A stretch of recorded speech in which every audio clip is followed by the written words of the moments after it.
रहीम। Subject है जी advance computer architecture. मेरा नाम मोहसिन रज़ा है। जो मेरा टॉपिक है वो है x86 architecture and addressing modes. तो इस टॉपिक के अंदर हम लोग देखेंगे कि जो हमारे पास बेसिकली माइक्रो प्रोसेसर होते हैं, जो प्रोसेसर होते हैं वो किस तरह से वर्क करते हैं, और इनका थोड़ा सा इंट्रोडक्शन होगा।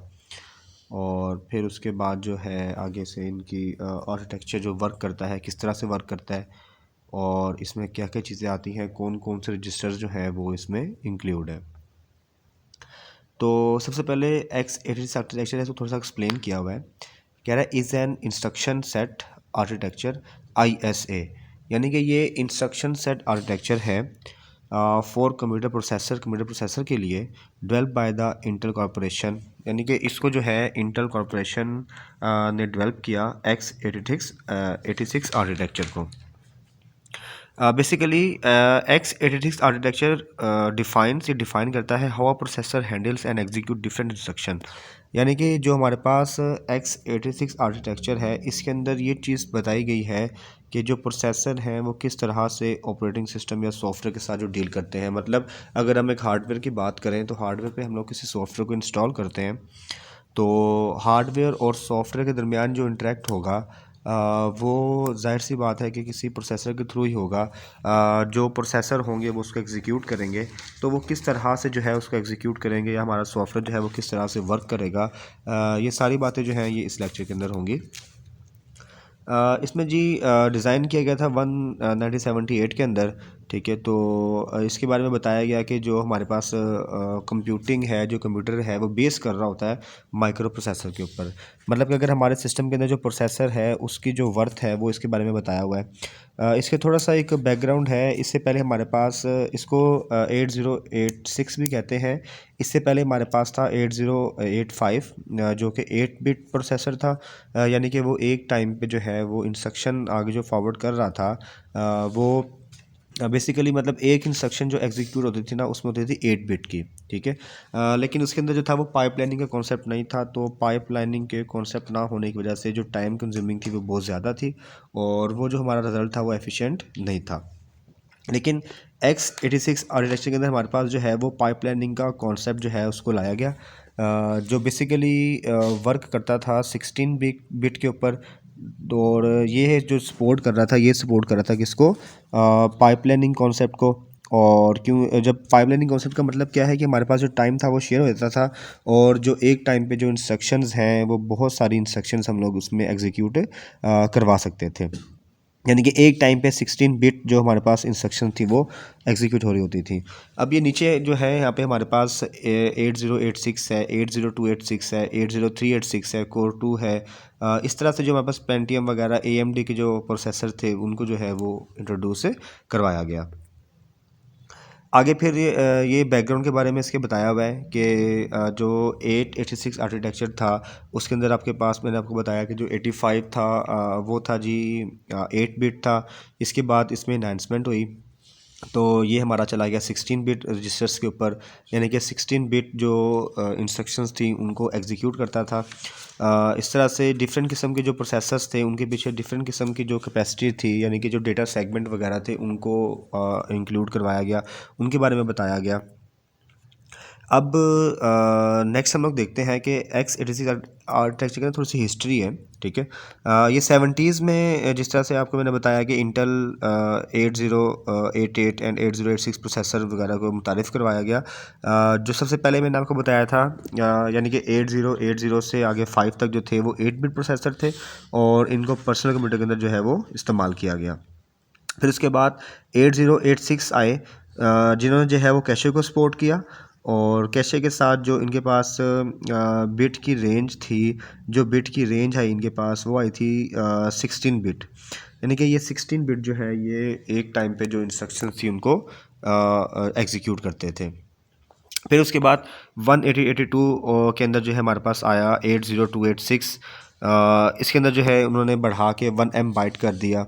मतलब कि जो पहले 16 बिट था, 16 बिट को उन्होंने बढ़ा के 1 मेगाबाइट पे ले गए, एम बाइट पे ले गए उसको। देन उसके बाद हमारे पास फिर 1985 के अंदर हमारे पास आया 80386।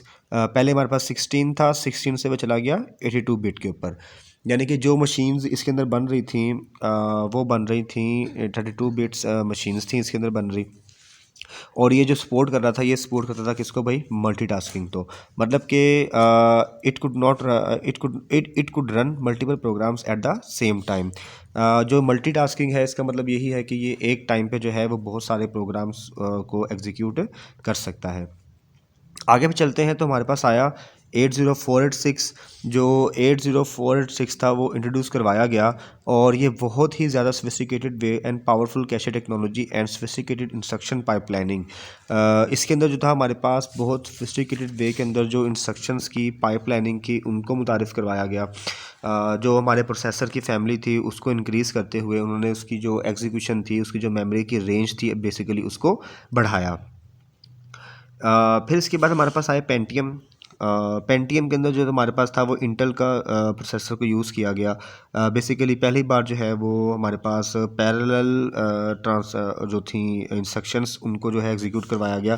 पहले हमारे पास जो पैरेलल का कॉन्सेप्ट नहीं था, लेकिन पेंटियम के अंदर जो है वो थोड़ी सी स्पीड को इन्हांस किया गया, और स्पीड इन्हांस के साथ जो था उसने अलाउ किया multiple instructions to execute in parallel. यानी कि पैरेलल जो है हमारे पास मल्टीपल जो इंस्ट्रक्शंस थी वो एग्जीक्यूट होती थी। इसके बाद फिर हमारे पास था पेंटियम प्रो। पेंटियम प्रो जो है उसके अंदर फिर डेटा फ्लो एनालिसिस है, ब्रांच प्रेडिक्शंस हैं, इस तरह के जो है मज़ीद रजिस्टर्स वगैरह जो थे उनको ऐड किया, और जो उसकी स्पीड थी वो भी है इस पिछले यानी कि जो पेंटियम सिंपल था उससे थोड़ी सी एडवांस हुई। फिर हमारे पास आया Pentium to.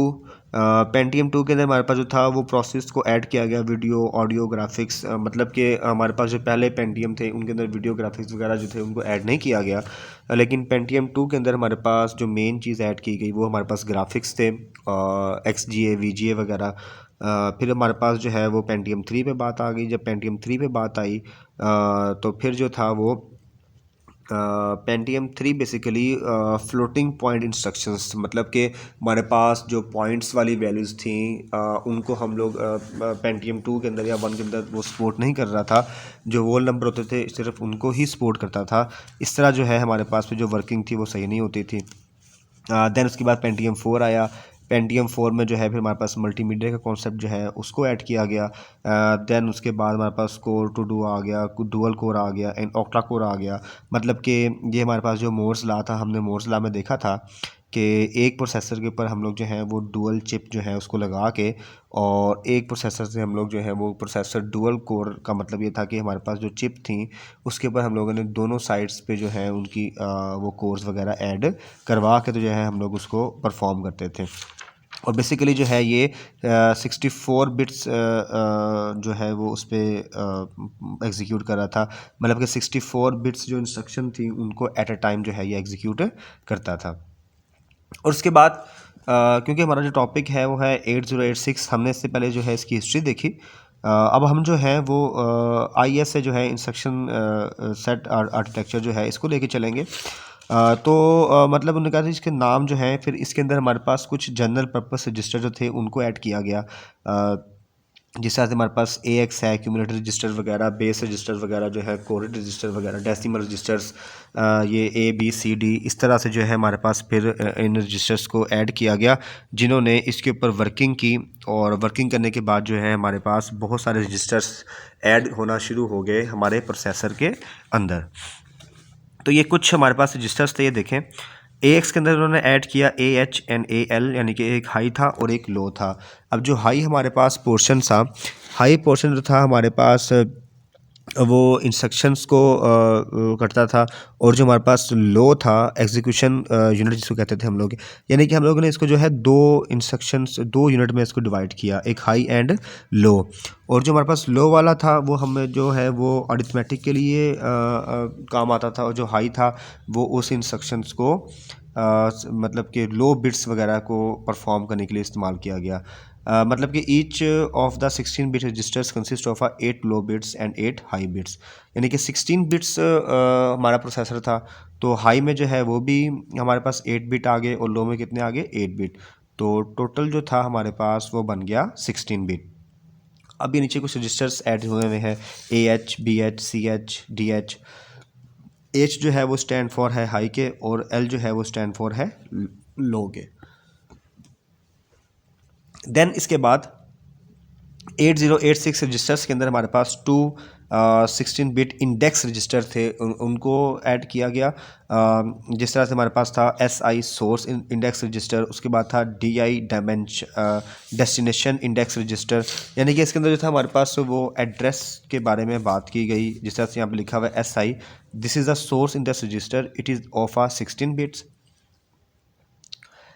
It is used in the pointer addressing of data and a source in some string related operations. Its offset are relative to data segment। मतलब कि इसके अंदर जो है हमारे पास सोर्स के बारे में बात की गई कि जहाँ से डेटा ने आना था उस सोर्स का जिक्र किया गया।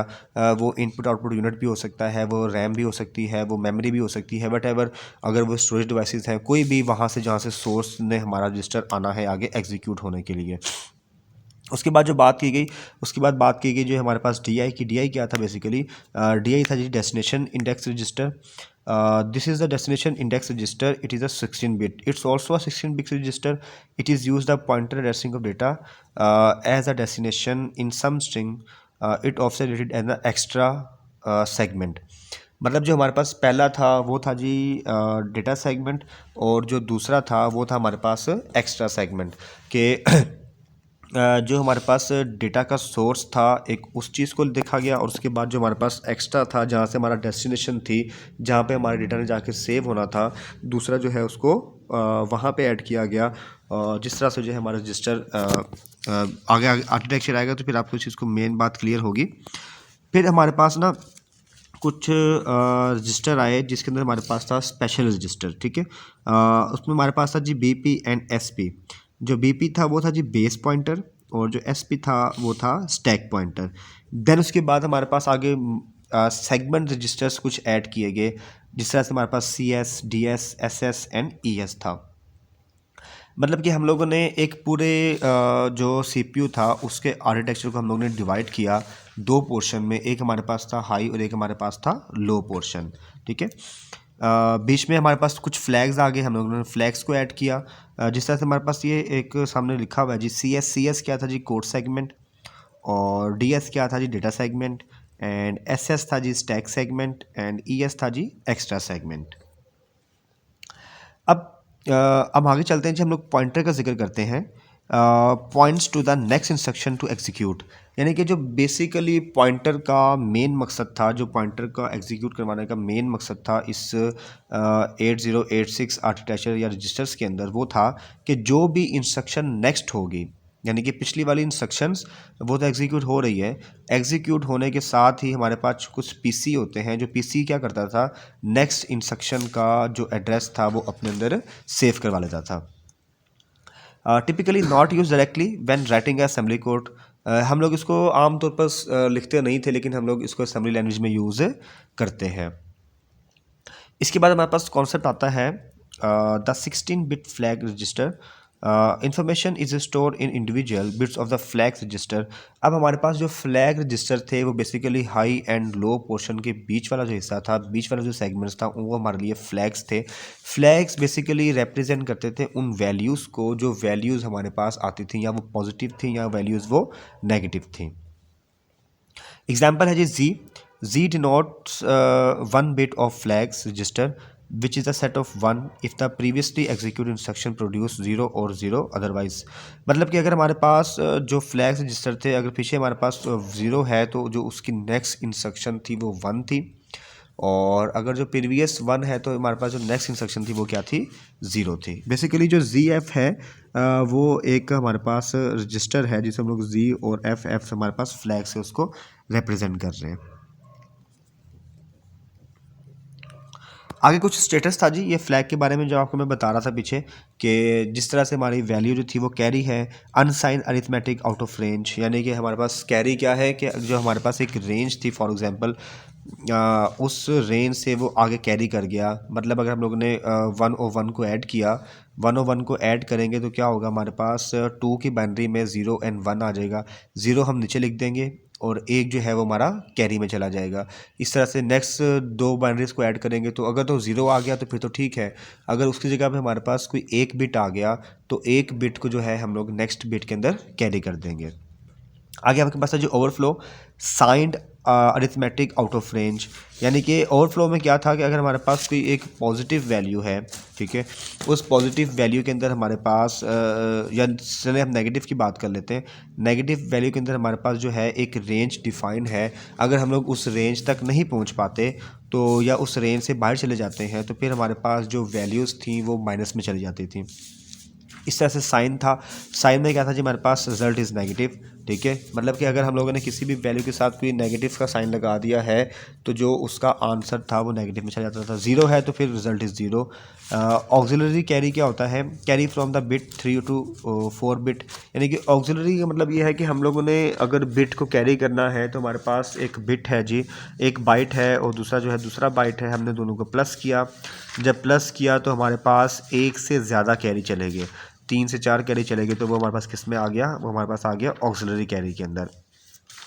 आगे था हमारे पास जी पैरिटी, पैरिटी का मतलब ये होता है जी sum of 1 bits is an even number, अगर हम लोग 2 बिट को ऐड करते हैं तो हमारे पास उसका जो नंबर आता है वो क्या आता है जी, इवन आता है, देन जो है वो हम उसको बोलेंगे ये क्या है, पैरिटी फ्लैग है। आगे ये जी आपके पास एक डायग्राम सी आई है, इस डायग्राम के अंदर देखिए अगर हमारे पास जो है वो 16 बिट ऑफ रजिस्टर्स, एक जो वाइट वाला पोर्शन बना हुआ है जिसके अंदर हमारे पास AX BX CX DX, then हमारे पास SI DI BP SP IP और फ्लैग्स हैं, यानी कि ये हमारे पास हो गया हाई। एंड अगर हम लोग नीचे आ जाएं तो हमारे पास जहाँ पे ALU एंड कंट्रोल यूनिट लिखा हुआ है तो ये हमारे पास आ गया जी क्या, लो, यानी कि जब हमारे पास जो ऊपर वाला पोर्शन है वो बेसिकली डील करता था रजिस्टर्स के अंदर जो भी इंस्ट्रक्शंस आनी है, और जो हमारे पास ALU का पार्ट है, ALU का पार्ट बेसिकली हम लोग सॉल्व करते थे किसके लिए, अरिथमेटिक एंड लॉजिक यूनिट के लिए, यानी कि हमारे पास जो इंस्ट्रक्शन थी वो अगर हमारे पास मैथ की फॉर्म में आती हैं, अरिथमेटिक है, A+B एक इंस्ट्रक्शन है, तो A+B इंस्ट्रक्शन जो है वो किस रजिस्टर से होती हुई आगे जाएगी, वो जाहिर सी बात है AX उसको डील करेगा, क्योंकि A में जो है हमारे पास एक्यूमुलेटर रजिस्टर आते थे, तो वो जो एक्यूमुलेटर रजिस्टर हैं वो उनके एड्रेस को स्टोर करते थे। उसके बाद बेस है, फिर CX है एंड DX। उसके बाद नेक्स्ट जो हमारे पास टॉपिक है वो है जी मोड्स ऑफ ऑपरेशंस, कि जब हम लोग इस डायग्राम की बात करते हैं तो इस डायग्राम के अंदर हमारे पास जितने भी ऑपरेशंस जो है परफॉर्म होंगे उनको हम लोग 1 बाय 1 आगे देखते हैं। पहले जी हमारे पास प्रोटेक्टेड मोड, अब प्रोटेक्टेड मोड के अंदर क्या होता था, नेटिव मोड है जी विंडोज़ लिनक्स का, फुल फीचर्स सेपरेटेड मेमोरी है, वर्चुअली इसको डील किया गया। उसके बाद हमारे पास था जी real address mode, real address mode के अंदर नेटिव MS DOS को ऑपरेटिंग सिस्टम को यूज़ किया गया। देन हमारे पास आ गया जी system management mode, system management mode के अंदर हमारे पास पावर मैनेजमेंट है, सिस्टम सिक्योरिटी है एंड डायग्नोसिस सिस्टम वगैरह को यूज़ किया गया। यानी कि ये डिफरेंट ऑपरेशंस हैं जो हम लोग माइक्रो प्रोसेसर के अंदर जब उसके चिप को देखेंगे तो इस तरह के जो ऑपरेशंस के मोड हैं वो परफॉर्म होंगे।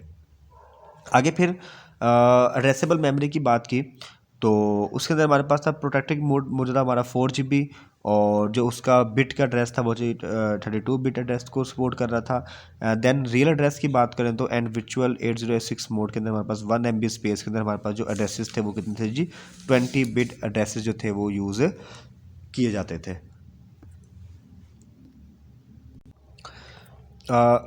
नेक्स्ट चलते हैं जी, नेक्स्ट हमारे पास ना कुछ जनरल पर्पस रजिस्टर्स हैं, और ये जो जनरल पर्पस रजिस्टर्स थे ये हमारे पास 32 बिट्स में परफॉर्म करते थे, ठीक है। इधर इन्होंने EAX है, फिर EBX, यानी कि उन्होंने जो है हमारे पास फ्लैग्स के साथ कुछ जो 16 बिट सेगमेंट रजिस्टर थे ना उनके साथ उन्होंने जो है वो एक ओपन सोर्स रजिस्टर्स को ऐड कर दिया, तो ये हमारे पास क्या बन गए, जनरल पर्पस रजिस्टर्स बन गए। जिस तरह से देखें जी हमारे पास ये एक आ रहा है जी accessing a part of registers, ये तो हमारे पास कुछ रजिस्टर्स थे, पहले वो 16 बिट पे वर्क कर रहे थे, देन जो है वो मूव करके किसके ऊपर 32 बिट्स के ऊपर, यानी कि हमारे पास जो पहले ऑपरेटिंग सिस्टम आ रहे थे वो 16 बिट से उन्होंने उसको ट्रांसफ़र किया किसके ऊपर 32 बिट के ऊपर। फिर हमारे पास देखिए आगे हमारे पास ये 32 बिट्स हैं, 16 बिट हैं, 8 बिट हाई हैं और 8 बिट लो हैं। ए एक्स बी एक्स सी एक्स डी एक्स ये हमारे 16 बिट थे, क्योंकि हमारा टॉपिक जो है वो A X B X C S D X तक है, 8086 तक है, इसलिए जो है ये हमारे पास 16 बिट जो है ये रजिस्टर्स थे। अच्छा, जो इस लेक्चर का कंक्लूजन है वो ये है जी, the registers are in the some sense the variables that we can use. हम लोग इन रजिस्टर्स को इस सेंस में लेते हैं कि जो हम लोग वेरिएबल अपने प्रोग्राम के अंदर यूज़ करेंगे ना, उन वेरिएबल के जो वैल्यूज़ होंगी, जो उन वेरिएबल्स के रिजल्ट्स आएंगे, वो इन रजिस्टर्स के अंदर क्या होंगे, सेफ होंगे।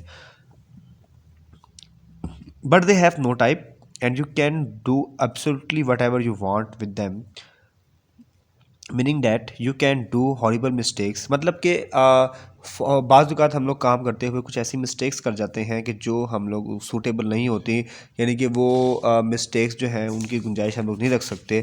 तो इसलिए जो है हम लोग रजिस्टर्स वगैरह का जो आर्किटेक्चर है उसको हमने डिस्कस किया। बेसिकली आपके पास जो रजिस्टर्स हैं उनका कॉन्सेप्ट ये है कि आपके पास जो रिज़ल्ट है, जो प्रोसेसिंग है, उनका जो कंटेंट है, जो इंस्ट्रक्शन है, आपने उनको अपने अंदर जो है वो सेफ करवाना है। तो ये था जी मेरा आज का टॉपिक, जिसके अंदर हम लोगों ने x86 आर्किटेक्चर को डिस्कस किया। शुक्रिया।